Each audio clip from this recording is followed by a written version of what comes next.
Hine ya wo Assin Bereku Assin North abato mpesua so ye na no dro asiri basayi Adom ya wodi ekane na na se de NDC kan se by-election ti empuntu onyuma fa na ntoma pade afiri no na se no krobia enimu na mom de ekoso wo bia ya de a won ahyase wo hodada e na wo to so Adom Kasee edeba na me ade ma ko e me je se obi tan ka be Kasee bia by-election ti and then before the end, I never do. I'm right. I just had it here.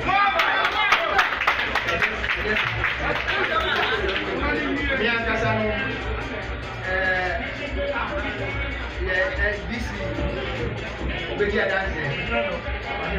Tell you I'm a cop, I'm fine. I don't know what was I can't wait another. I don't know why we win another. I'm fine. I'm fine. I'm fine. I'm fine. And Papa, and you are here. And you are I'm fine. And Papa Hospital, I'm not one hour.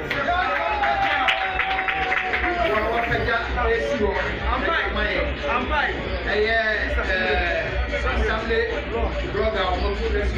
I'm fine.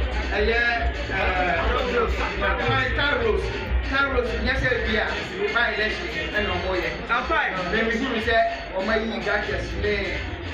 Forget now, check the data. I'm fine. I'm fine.